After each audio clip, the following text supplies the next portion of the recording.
So thank you for sticking with us or joining us midway.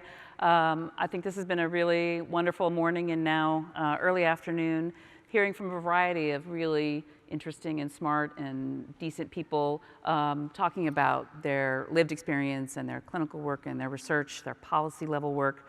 There is a place for each of you in there, in multiple places for you. I hope you're also taking away that even at our somewhat removed policy level, there is a sense of urgency. We have a sense of urgency about this from APA and from all of you who work on these issues. So please let that be one of the messages you take back. And so now I want to invite on stage our final speaker, Dr. Sean Joe. And we're trying to practice what we preach in terms of intercollegiality. So Sean is one of our social work colleagues and a professor of social development at Washington University in St. Louis. Sean is nationally recognized for his work on suicidal behavior among Black Americans, and I'm eager to hear his message about the role of community, but not just out in the community, but in, again, our own community of psychologists and other professionals. So please welcome Sean.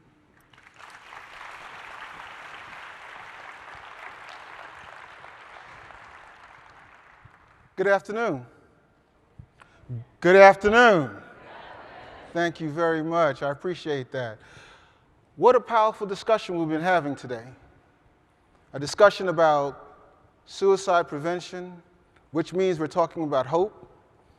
Before I go into my segment of this wonderful session, I need a little bit of help. I want to call on you because I know right now I have a very difficult task. My job is to close. That means I'm standing between you and lunch.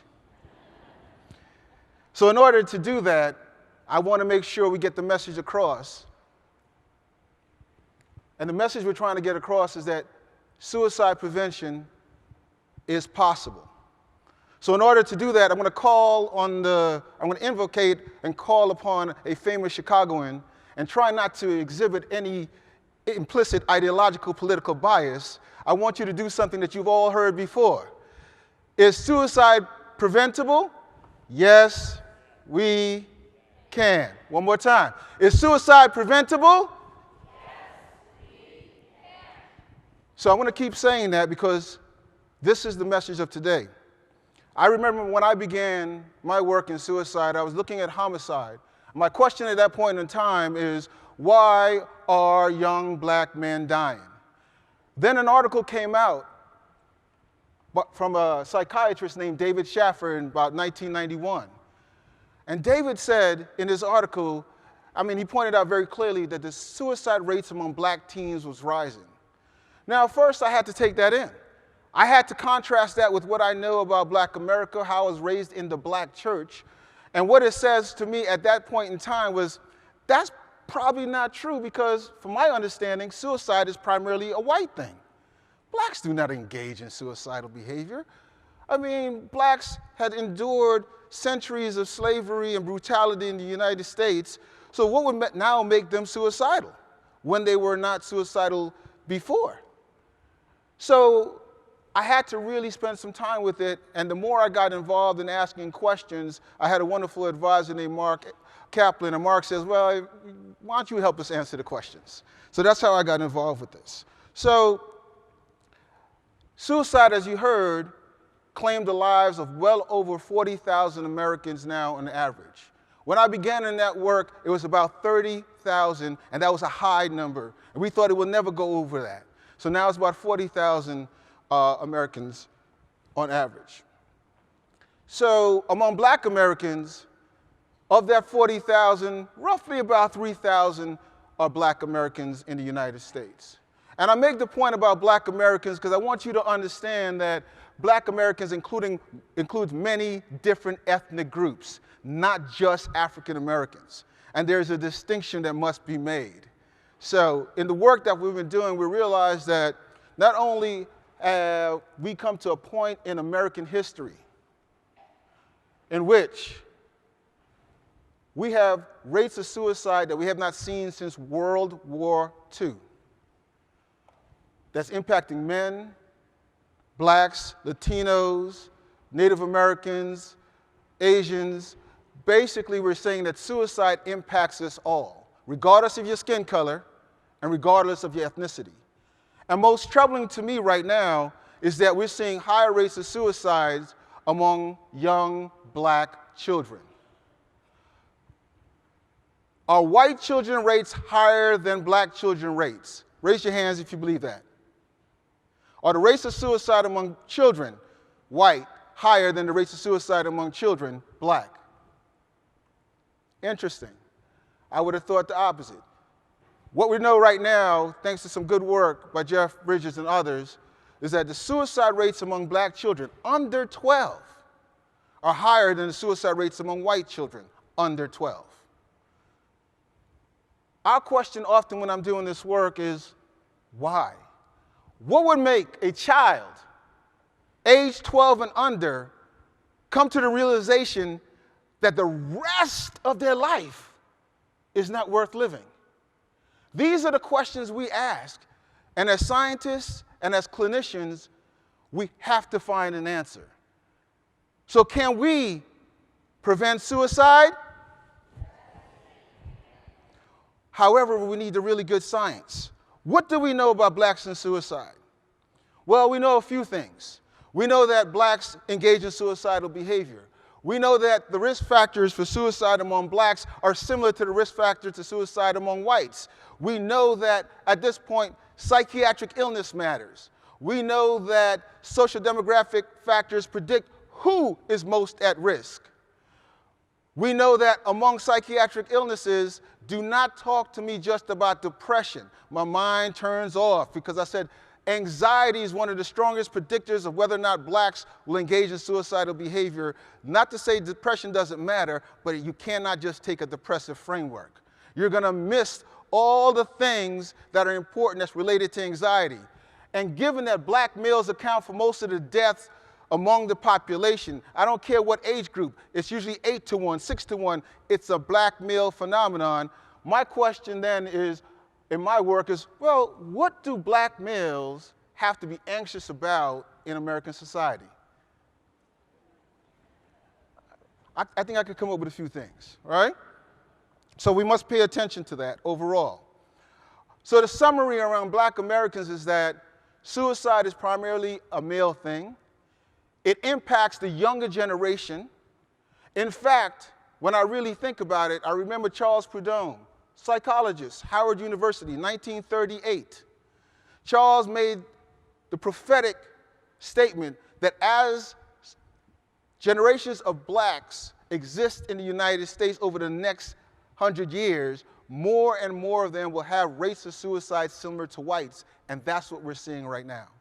That was in 1938 by a psychologist. And we're seeing that and we're living that experience right now with the higher rates of suicide among black children. Suicide among black Americans and almost all Americans, as you know, involves what? Guns. Guns are the primary methods among black Americans, as guns are the primary methods in the United States. So we must take that into account. Younger age groups, males, firearms. And firearms matter. Why do they matter? You just can't look at the psychosocial or the cognitive condition. Access to lethal means when in crisis results in higher rates of suicide. If it was any other method, you have a 1 to 5% lethality chance. When it is a gun, it's a 90% lethality chance that that person will end up dead. So the means does matter. But as I'm doing this work, we always ask the question, why do people die by suicide? So the work must take a theoretical basis. You can no longer do this work atheoretically. You have strong literature that gives us a strong foundation to think about how we look at this. Suicide is a goal-directed behavior to address unbearable pain. It's critical that we think about it in that way because then we have a lot of evidence about how to address behavior. So we must begin to think about that. We know that hopelessness plays a significant role. Not all depressed or anxious people will go on to be suicidal, but when you start mixing that with a cocktail of hopelessness and stress, you begin to see suicidal thinking and ideation. You begin to see the exhibits of pain. So, but without all of that, if you throw in then the capability for self-harm, not everyone can do that. That exacerbates the risk of suicide for all populations. Self-harm, to do harm to oneself. It's interesting. There was a movie I saw, actually was based out here in Chicago, where someone was trying to demonstrate how hard it is for self-harm. They stuck their hand out. They said it was a love story, so I'm going to go with that, okay? They stuck their hand out. The gentleman said, I love you. She said, if you love me, let me see. And he tries to bite himself. Oh, and he couldn't bite himself. And when he moved his hand away, she goes, no blood. You don't love me. The point is, self-harm is a very difficult thing. So we must understand that as part of our work. So what can we do to prevent suicide? Things that emerge from the work looking at Black Americans and other ethnic groups in the United States says that we must understand that clinical mistrust is something that we must study and understand. So both the researcher and the clinician in the room must focus a little bit on clinical mistrust. It's important that we understand that looking at generational differences in coping, we're in a new era of coping for young Black males. How young Blacks cope today, I believe, and I think I have evidence to say, is different from how older Blacks coped with society and life experiences. So these are some of the things that we must consider. Also, we must understand the role of trauma. Trauma is very important. Almost 51 years ago, Martin Luther King spoke to the APA. And Martin Luther King spoke to the APA, he made this statement then, and he called upon the APA for action. One of the things he called upon the APA for action is to understand the trauma that Blacks were experiencing in America and how important it is for you as social scientists to make that plain to the world, but also help us to understand how to heal. Interesting, though, he also called upon the APA to say, with all the change and progress that the civil rights movement is bringing about, you must study and understand to help whites deal with that change. And when I think about what we're seeing today with the rise of these deaths of despair among white males, when I think back on the horrific killing, the terrorist killing of people in this nation, whether it's in El Paso and elsewhere by these white males, I must say to you what Martin Luther King talked about. They're struggling to deal with the changes that's happening in society. The rise in diverse populations was one of the reasons one of those young men went out there and did such horrible things. So again, that was 51 years ago this September. There is work to be done, just like there's work to be done around suicide. But we must look at trauma and historical trauma. When you're doing this work, it's critical that as clinicians, don't be afraid, as you heard our colleague says, jump in, you have a role to play, but you must maintain your own health. I always look at it in terms of food. Don't blame me. Okay, I have my own issues, okay? And I say, my metaphor is always, Sean, don't be a donut. Don't be glossy and professional and wonderful on the outside and knowledgeable, but empty on the inside. So much so that you have nothing really to give. So much so that you start to have profiles of those you work with and dehumanize them. You think about them as less. And what happens then? Your job eventually is to instill hope that things can get better. But let me tell you, oh, we wonderful donuts, the hopeless cannot teach hope.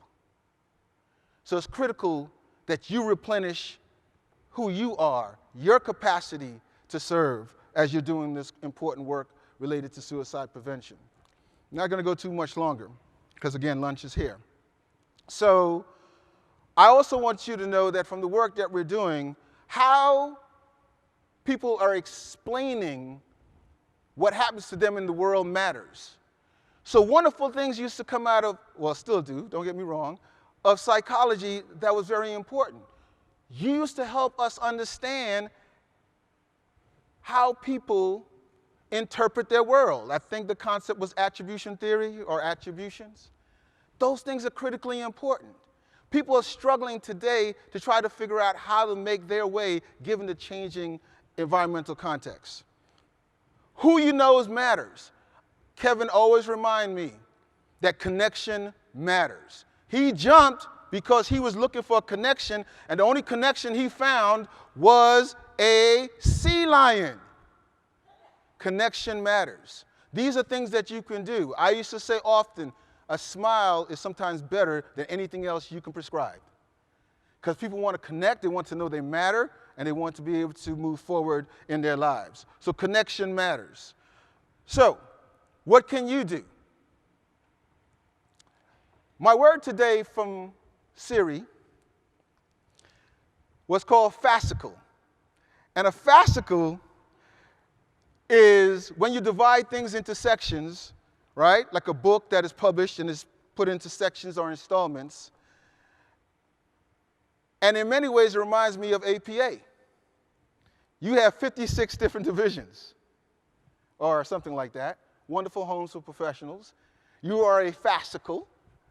And in many ways, it's time that you take that collective knowledge, if you didn't hear many of the presenters, and put that into a cognitive genome initiative. You have to pull the knowledge together so we have a much more intricate understanding of the human brain and its interaction with the world. You need that to be done within this body because you have the capacity at this point to do that. We have the social genome, we have the human genome, but this cognitive genome is what I believe you are best positioned to help us build. So we could have more predictive models of suicidal behavior if that happens across the 56. Both the clinical and the research must be in that process. So I put that out as an opportunity overall. And then finally, suicide prevention does not happen without the capacity to make it happen. So our states must have the capacity to understand who is dying, how and when they're dying, taking all this clinical evidence about what works and getting it out there. If you don't have the infrastructure or someone responsible within your state to do that, then you're not going to be able to systematically impact or act. So you must have that capacity in order to do that. That's what we're doing in Missouri. Because you cannot wish someone would make the difference. We have to organize and have the capacity as a state to make the difference. So let me close. This work is not easy. We know that. But we must be hopeful. Let me go with Ben Creed. The most authentic thing about us is that we have our capacity to create, to overcome, to endure, to love, and to be greater than our suffering. So I say to you, be greater than your suffering. I say to you, you have the opportunity to go forward and advance science and practice every day. You don't know when you're the difference during that moment of suicidal crisis, which is usually about 10 minutes, and it happens infrequently, when you are the difference between whether or not someone lives or or will probably die. I'm just saying every small action matters. And with that, have a wonderful lunch, have a wonderful conference, and do all you can. Thank you.